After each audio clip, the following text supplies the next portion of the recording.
Rupanya gejolak G30 SPKI kala itu, bukan hanya terjadi di Jakarta, melainkan juga di Banjarmasin, Kalimantan Selatan.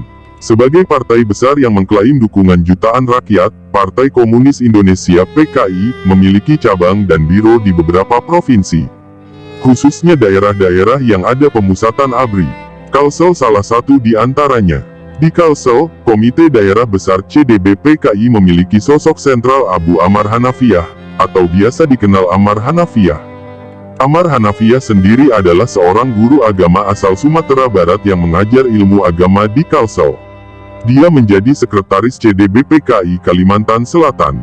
Meski hanya sebagai sekretaris, sosoknya yang aktif membuatnya menjadi tokoh sentral di organisasi PKI di Banua. Terbukti Amarlah yang berpidato mewakili organisasi untuk memetakan kondisi di Banua pada Kongres Nasional KEFI Partai Komunis Indonesia, 7 hingga tanggal 14 September tahun 1959 di Jakarta. Dalam pidatonya, Amar mengatakan di Kalimantan Selatan masih ada sisa-sisa feodalisme baik dalam bentuk monopoli tanah oleh tuan tanah serta perampasan atas tanah kaum tani dengan jalan sanda menggadaikan tanah dalam bentuk hutang-hutang. Di Kalimantan Selatan kurang lebih 80% dari penduduk adalah kaum tani, yang sebagian besar daripadanya adalah buruh tani dan tani miskin yang hidupnya melarat, lantangnya saat itu. Dia menyimpulkan di depan para petinggi Komite Sentral PKI bahwa di Kalsel kaum tani sangat rajin bekerja meski masih dilanda ketidakadilan. Beberapa data dibeberkan Amar Hanafiyah untuk mendukung argumennya. Walaupun tanah kita subur, tetapi di negeri kita tidak cukup makanan untuk memenuhi kebutuhan minimum rakyat. Rakyat hidup dalam keadaan setengah kelaparan. Secara rinci, Amar juga menyorot tentang proyek mekanisasi di lapangan pertanian di Banua yang saat itu mendatangkan sebanyak 200 traktor. Dia menganggap rencana pemerintah daerah untuk perbaikan nasib kaum tani memang baik, tetapi kenyataannya pelaksanaan rencana tersebut belum berjalan sebagaimana mestinya.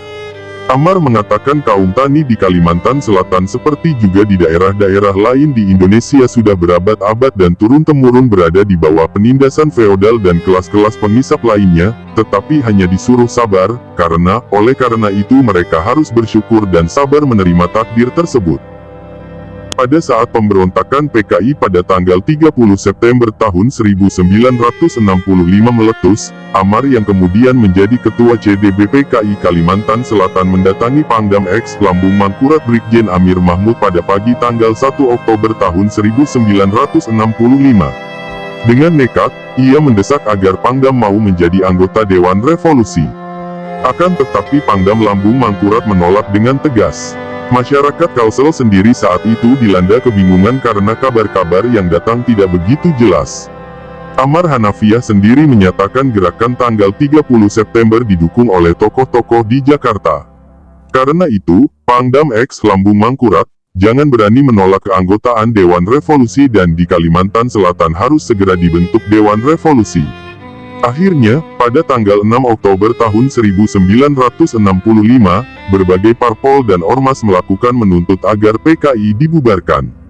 Pangdam Lambung Mangkurat Brigjen Amir Mahmud dalam apel garnizon mengatakan bahwa gerakan tanggal 30 September dilakukan oleh PKI dan ormas-ormasnya. Oleh sebab itu, G30 SPKI harus ditumpas sampai ke akar-akarnya. Brigjen Amir yang juga Pepelrada penguasa pelaksana peperangan daerah, mengeluarkan keputusan bahwa PKI dan ormas-ormasnya dinyatakan bubar di seluruh daerah tingkat 1 Kalimantan Selatan. Sejarah berikutnya bisa ditebak, pemerintah dan ABRI kemudian menuntaskan aksi dan gerakan PKI di Kalsel. Amar Hanafiyah kemudian diburu dan ditangkap serta dijebloskan di penjara Teluk Dalam.